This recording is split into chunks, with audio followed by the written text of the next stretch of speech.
আসসালামু আলাইকুম। I news বাংলার আন্তর্জাতিক সংবাদে স্বাগতম।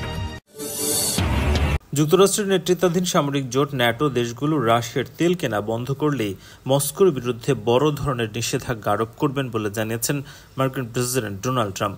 নিজের সোশ্যাল মিডিয়া পোস্টে তিনি আরও প্রস্তাব দিয়েছেন চীনের উপর 50 থেকে 100% শুল্ক বসাতে হবে। এক প্রতিবেদনে তথ্য জানিয়েছে ব্রিটিশ সংবাদ মাধ্যম বিবিসি। ডোনাল্ড ট্রাম্প জানিয়েছেন ন্যাটো সদস্য দেশগুলো রাশিয়ার তেল কেনা বন্ধ করলে তিনি মস্কোর বিরুদ্ধে আরও কঠোর নিষেধাজ্ঞা আরোপ করতে প্রস্তুত। নিজস্ব প্ল্যাটফর্ম ট্রুথ সোশ্যাল এক পোস্টে ট্রাম্প লিখেছেন, ন্যাটো দেশগুলো সম্মত হলে এবং পদক্ষেপ নিলে তিনি রাশিয়ার ওপর বড় ধরনের নিষেধাজ্ঞা আরোপ করবেন। এর আগে একাধিকবার রাশিয়ার বিরুদ্ধে কঠোর ব্যবস্থা নেওয়ার হুমকি দিলেও মস্কো সেই সীমা এবং হুমকি উপেক্ষা করলে ট্রাম্প কোনো পদক্ষেপ নেননি। তিনি রাশিয়ার তেল কেনাকে চমকপ্রদ বলে আখ্যা দেন এবং প্রস্তাব করেন ন্যাটো যেন চীনের ওপর 50 থেকে 100% শুল্ক আরোপ করে। ট্রাম্পের দাবি, এতে চীনের রাশিয়ার উপর শক্ত নিয়ন্ত্রণ দুর্বল হবে। ন্যাটো সদস্যদের উদ্দেশ্যে লেখা এক বার্তায় ট্রাম্প বলেন, আমি প্রস্তুত, আপনারা যখন বলবেন তখনই শুরু করব। তিনি আরও বলেন, রাশিয়ার তেল কেনা বিশেষ করে কারো কারো ক্ষেত্রে অবিশ্বাস্য। এতে রাশিয়ার সঙ্গে আপনাদের দর কষাকষির অবস্থান দুর্বল হয়ে যাচ্ছে। ট্রাম্প দাবি করেন, রাশিয়ার জ্বালানির কেনা বন্ধ করা এবং চীনের উপর ভারী শুল্ক আরোপ করা যা যুদ্ধ শেষে তুলে নেওয়া হবে, যুদ্ধ দ্রুত শেষ করতে বড় সহায়তা দেবে। রাশিয়ার পূর্ণাঙ্গ আগ্রাসনের পর থেকে ইউরোপ ধীরে ধীরে রাশিয়ান জ্বালানির উপর নির্ভরতা কমিয়েছে। 2022 সালে ইইউ দেশগুলো প্রায় 45% গ্যাস আমদানি করত রাশিয়া থেকে। এবছর সেই হার নেমে আসবে প্রায় 13%। তবে ট্রাম্পের মন্তব্যে বোঝা যাচ্ছে তিনি এই মাত্রাকেও যথেষ্ট মনে করছেন না। মূলত ন্যাটোর সঙ্গে রাশিয়ার উত্তেজনা বাড়ার মধ্যে ট্রাম্পের এই বার্তা এসেছে।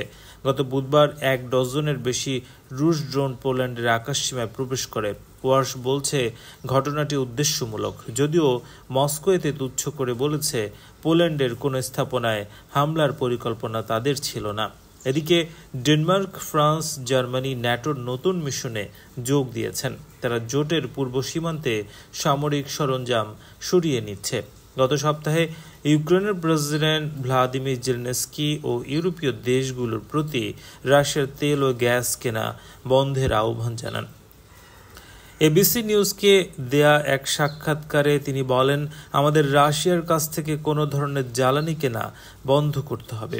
শুধু তাই নয়, রাশিয়ার কোনো ধরনের চুক্তিও করা যাবে না। 2022 সালের পর থেকে ইউরোপীয় দেশগুলো রাশিয়ার তেল ও গ্যাস আমদানিতে প্রায় 200 বিলিয়ন ইউরো ব্যয় করেছে, যা ইউক্রেনে আগ্রাসন চালানোর জন্য মস্কোকে অর্থ জুগিয়েছে বলে মনে করছে গবেষণা প্রতিষ্ঠান Centre for Research and Energy and Clean Air. EU প্রতিশ্রুতি দিয়েছে 2028 সালের মধ্যে রাশিয়ার জ্বালানি কেনা পুরোপুরি বন্ধ করবে। তবে যুক্তরাষ্ট্র চাইছে প্রক্রিয়াটি দ্রুত হোক। ট্রাম্পের বার্তা ইউ নয়, সরাসরি ন্যাটোর উদ্দেশ্যে দেয়া। এর মধ্যে তুরস্কও রয়েছে, যারা রাশিয়ার অন্যতম বড় ক্রেতা এবং মস্কোর সঙ্গে ঘনিষ্ঠ সম্পর্ক বজায় রাখা ন্যাটোর একমাত্র সদস্য। ফলে আঙ্কারাকে রাজি করানো সবচেয়ে কঠিন হতে পারে। কাতারে হামাস নেতাদের লক্ষ্য করে ইসরায়েলের সাম্প্রতিক হামলা যুক্তরাষ্ট্র ইসরায়েল সম্পর্কে কোনো পরিবর্তন আনবে না বলে জানিয়েছেন মার্কিন পররাষ্ট্রমন্ত্রী মার্কো রুবিও। তিনি স্বীকার করেছেন এই ঘটনায় গাজায় যুদ্ধবিরতি প্রচেষ্টায় প্রভাব ফেলতে পারে। পররাষ্ট্র মার্কো রুবিও সাংবাদিকদের বলেন, অবশ্যই আমরা এ ঘটনায় খুশি নই, প্রেসিডেন্টও খুশি নন। তবে এতে আমাদের ইসরায়েলের সঙ্গে সম্পর্কের ধরন বদলাবে না। তবে আমাদের এ নিয়ে আলোচনা করতে হবে, বিশেষ করে এর প্রভাব গাজায় যুদ্ধবিরতি অর্জনের কূটনৈতিক প্রচেষ্টায় কি হতে পারে। ব্রিটেন ও ইসরায়েল সফরে রওনা দেওয়ার আগে তিনি এসব কথা বলেন। এর আগে দোহা একটি আবাসিক কম্পাউন্ডে হামলা চালায় ইসরায়েল। সেখানে অবস্থানরত হামাস নেতাদের লক্ষ্য করে চালানো ওই হামলায় 5 হামাস সদস্য ও এক কাতারি নিরাপত্তা কর্মকর্তা নিহত হন। নিহতরা হলেন যুক্তরাষ্ট্রের প্রস্তাবিত নতুন যুদ্ধবিরতি চুক্তি নিয়ে আলোচনা করছিলেন। 2023 সালের অক্টোবর থেকে গাজায় ইসরায়েলি হামলায় এখন পর্যন্ত 64,000-এর বেশি মানুষ নিহত হয়েছে। গাজায় যুদ্ধের অবসানে যুক্তরাষ্ট্র ও মিশরের সঙ্গে মধ্যস্থতাকারীর ভূমিকা পালন করে আসছে কাতার।